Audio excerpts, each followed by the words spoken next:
All right, we're back with another episode of EYB. I am joined back with Austin. Austin, how are you? I'm good. I'm glad to be back. That's for sure. Yeah, man, it's been I feel like I haven't seen you in a while. I feel like I haven't seen you in a while in person either. I know we've been kind of doing the Zoom episodes this month, but it's good to have you back on the show. Yeah, thanks, man. We definitely got to get back into the cigar lounge, get back into um, doing these, rolling these out each week, and yeah, I mean, I miss you too. I haven't seen you in forever after weeks on end.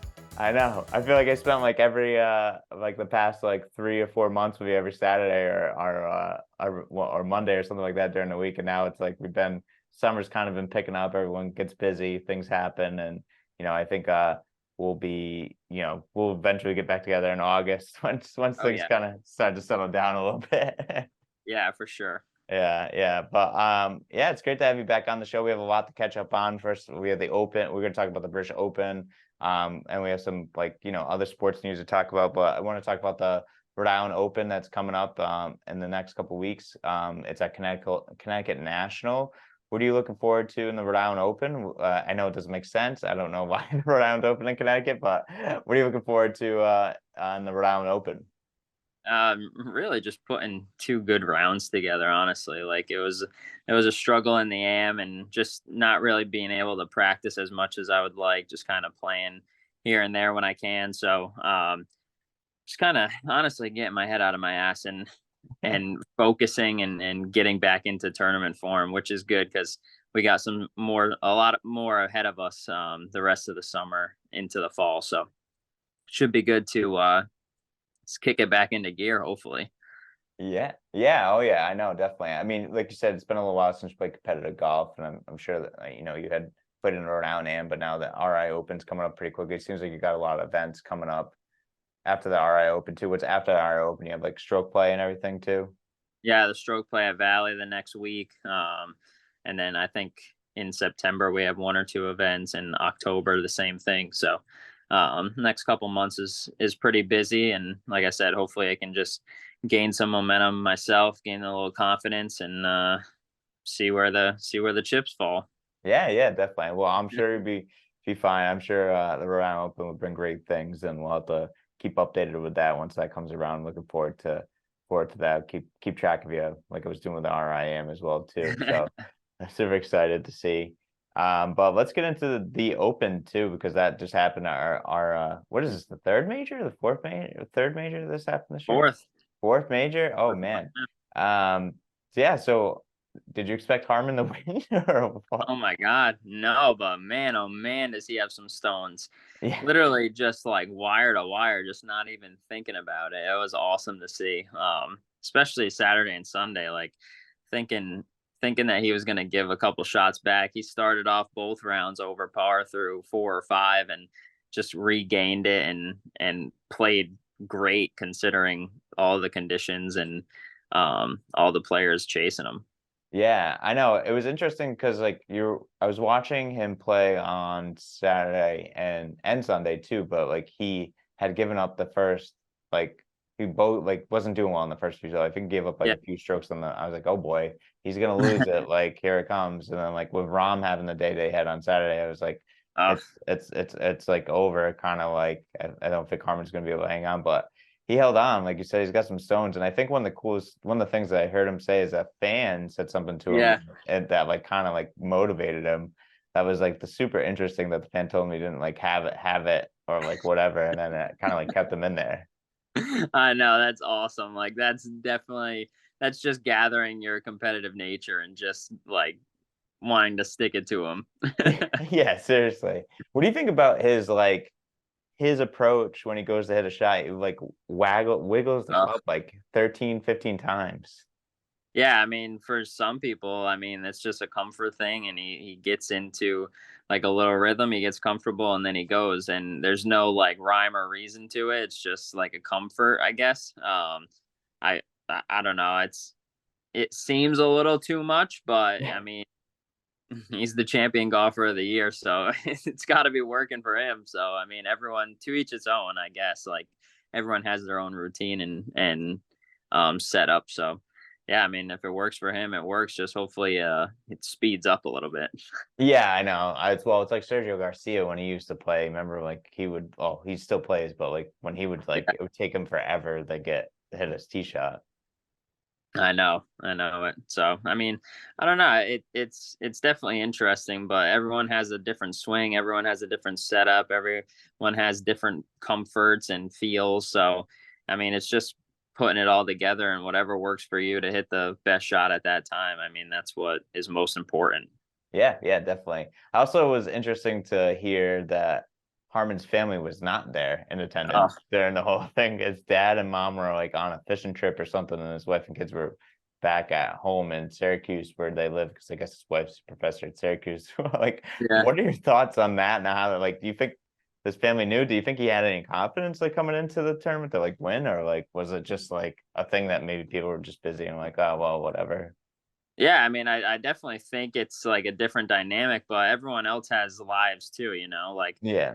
I mean, it's you want your family to be there, but obviously, if they have prior obligations, and I mean, it really is what it is. It might have helped them also, like just being able to get rest or practice after the round, before the round, whatever have you. So, um, could have been a curse. It could have been a blessing, and it ended up being a blessing, I think. So, It was, yeah, it was very interesting to like hear that. I'm like, oh well, maybe who knows? Like, but you said like everyone has their own life and things going on as in their lives as well too. Also, the thing that like was funny with Harmon, I think they kept mentioning his height like a bunch of times. So like he's 5'7". I'm like, all right, yeah. we get it.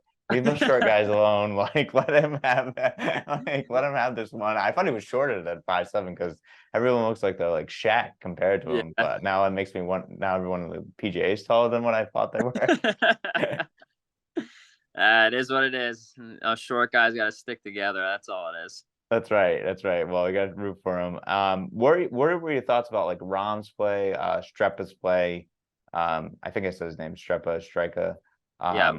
play. You know, in that tournament, they held. I mean, Rom played unbelievable Saturday, and then kind of had like an interesting round on the last day. It was up and down. What do you think about like their play as well? Yeah. I mean, when you're chasing, I just feel like you're just trying to be as aggressive as possible. And I think that's like kind of in Rom's nature. So for him to go out and shoot 63, I mean, it's just another walk around the course for him at this point. Um, but yeah, I mean, I think he played great given the elements, and he just went out and tried to be aggressive. And same for uh what's it, Streka or Yeah, whatever. Strika. Yeah, yeah, Um, yeah, he I mean, he was playing great too, and just yeah, I think it's all about just a mindset of being able to kind of withstand the elements when the weather is that bad. And I mean, it seemed like they both did it pretty well. Yeah. And what about, Jason Day, seeing him come back and like actually be up on top of the leaderboard there. And he's had a couple good rounds in the golf the past few weeks. Like, what's it like to see him kind of come back there? Yeah, I mean, I love it. I mean, he was number one player in the world forever. His story is unbelievable. So, I mean, I love watching good golf. I love watching good golf Yeah. swings. So I think it's super cool. And then also, like, I saw a stat today that Rory has beaten like in the last however many majors he's beaten like 900 something players out of like 1,000 something, and he hasn't won. It was like 93 or 97% he's beaten, and he hasn't won a major. So I mean, it's not like he's not playing good golf. He's just running into buzzsaws and getting beat. Like, Yeah, it yeah. is what it is, you know. It's it's tough. I feel like the past couple majors I watched that like guys have just kind of jumped out like with a big lead after Friday and always have like carried it into Saturday and Sunday and did not have it fold. And it's tough to come back from like behind like that. But like Rory, like you said, Rory's kind of like the guy that everyone's like they want him to see him break through the championship. Everyone thought he was going to break through in this one. I actually didn't think he was going to do that well, but after Mm, winning the tournament before, but yeah. seeing him kind of come through, like I mean, he's got to get one eventually.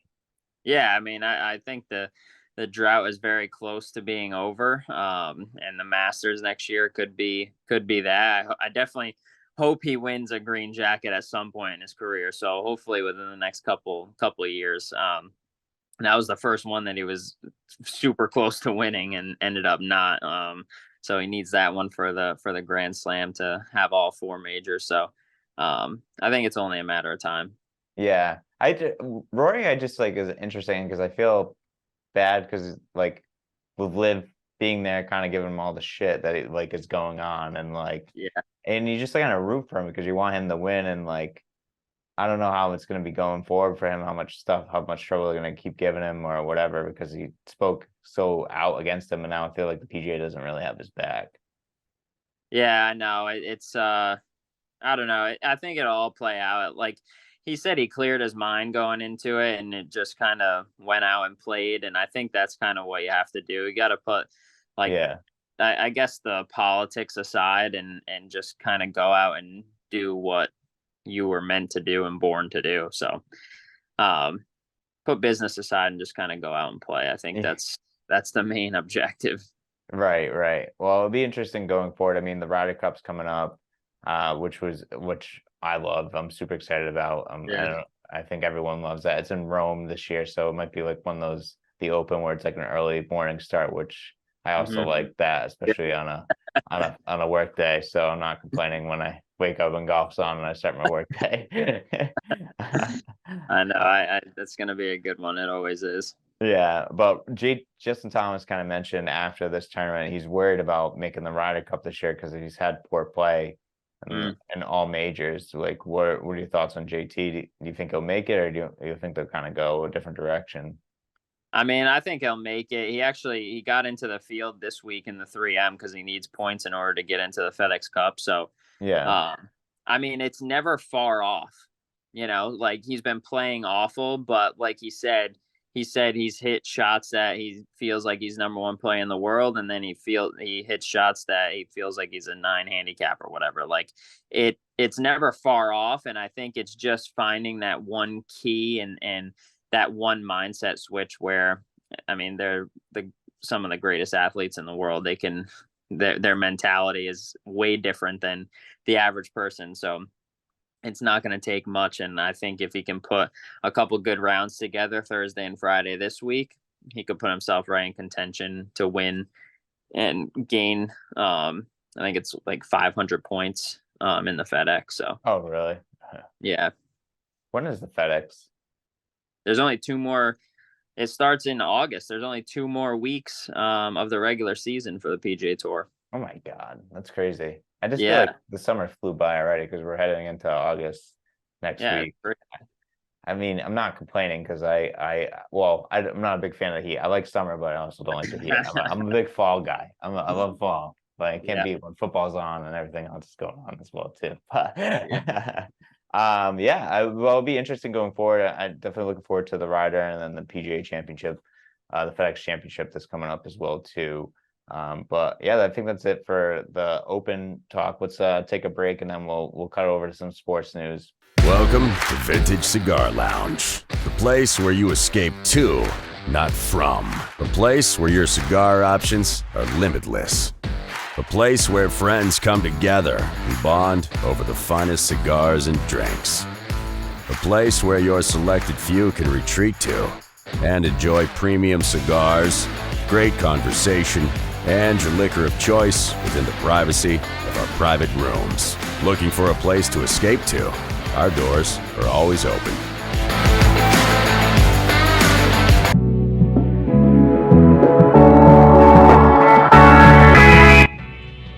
Hey guys, so this week's golf cigar of the week is the Wise Blood by ATL Cigar Company. Interesting story about this cigar. Founder of ATL loves the Wise Blood by Flannery O'Connor and thought, how do I make that into a cigar? This is it. It's a real special flavor. It's got a Rosado Habano wrapper on there. It's really tasty. It's gonna go great with anything that you're drinking after a rough couple rounds, okay? See you next week. All right, we're back from our break. Thanks again, Vintage Cigar, for everything. Appreciate you guys' sponsorship. And letting us, film there when we get there, and appreciate you guys for everything. But let's get into sports news. Some major sports news that happened that just came out today. We're filming this on Tuesday. Is Bronny James went into cardiac arrest, had a heart attack, almost died, was in the ICU. Seems to be in stable condition out of the ICU. What are your thoughts, Austin? Because that's scary. Yeah, I mean, it's super scary.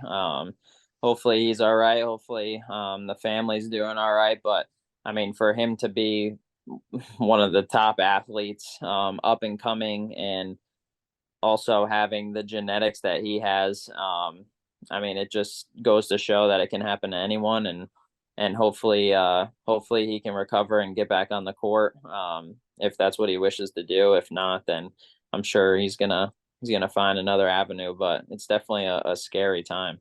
Yeah, it's frightening. I don't know quite what the details were, what was going on, but as I kind of mentioned to you a bit off air, it's like lucky that someone was there on staff, medical staff was there to be there with him, because we could have a different story than we did today. But yeah, I hope everything's okay. It'll be interesting going forward what the decision is, if he's going to keep playing basketball or not. But I mean, it's scary. That's a scary thing to go through. And like I mentioned to you, I wish there was something like you could detect, like being an athlete or like having a kid play, because there's been heard a few stories of kids dropping from like heart attacks from just playing sports. It happened to that basketball player. Was it Reggie Lewis? Not Reggie Lewis. Was it Reggie Lewis that happened to? He was a older basketball player. It happened to him playing basketball. I don't know. Yeah, I think it was Reggie Lewis that happened to. But yeah, it's scary stuff. So hopefully going forward that they can detect that. Yeah, I agree. And then lastly, in sports news, kind of slow going into going into the month of August. We have a couple of other things for sports news. But first, Jaylen Brown Richest NBA contract, $305 million, which is just absolutely crazy. I'm like shocked. So what are they going to pay? Like, first of all, what are your thoughts on that? And then also, what do you think they're going to have to pay Jason Tatum? Yeah, I mean, I don't know. Like, I honestly do not know. It's definitely got to be more than that. Yeah, for sure. So whatever, I don't know, 310 million for 5 years. Like, I don't know. It's definitely going to be more, but it's insanity. Like that, especially when like a LeBron or Steph Curry hasn't ever gotten that money. Like that's where it really like is mind boggling. But at the same time, it was just a super max, and he's I mean, good for him. He was projected by his teacher to be in county jail at his age, and he just is the richest NBA player, signed the richest contract ever. So screw her, honestly. Yeah, really. It's crazy. It's a big time contract. Now I'm always like curious. I think I'm wondering if our lifetime that we'll see, I feel like we will, but like see like $1 billion contract in NBA. I know MLB is getting up there, but like I wonder if we'll start seeing it towards like the NBAs and like NFL. I mean, look at the soccer player is going to get 776 million for 1 year to go to the Saudi league or whatever, the Saudi team. Yeah, that's insanity. Mbappe, yeah, he's like offered. I think it was like close. Wasn't it like 1 billion? I thought they offered him or something. Well, like that. It was 776 to him, and then 324 to the team or something. Oh my God, that's crazy. You kidding me? It's nuts. It's wild. First off, I just want, like, I don't know. I don't even know. Like 0.00001% of any of these contracts, I'd be set for life. Seriously. Oh my God. Yeah, it's crazy. Like, seeing what the Saudis are like throwing out for money. It's nuts. Like, I think Messi's deal was something close to that as well too, or like what they wanted him, but he ended up going to Miami, and I don't know. It's nuts. I mean, it's a weird thought to think these athletes are getting that much money, and then like I'm like struggling to like pay my debt, my student loans and stuff like that. Like, I'm I like, know. I it's know. like, it's like, guys, I'm like, can you donate like over here or something like that? But I don't know. It's crazy. It's crazy amount of money that's being thrown around now in sports. I can only imagine what it's gonna be like 10 years from now when we're a little bit older. Yeah, it definitely is cool. I mean, they are our entertainment, like Yeah. they're the best in the world at what they do, and they should get rewarded for it from like a bystander and someone that, I mean, I'm definitely envious of it. Yeah. It's something that I would love to be able to do personally, but um I mean, just to see the money is insanity. Yeah, it's nuts. I mean, it's crazy too to think about. I think you brought up LeBron, but it's also like funny to like see that Michael Jordan also never had like that size of Yeah, contract ever. And I think Michael Jordan's total career earnings were like 93 million. So yeah, yeah, it's nuts. So, but I mean, now Michael Jordan's like net worth of like 5 billion because he just sold his team for 3 billion. So yep. yeah, so yeah, it's interesting. Doing But just like fine. what's that?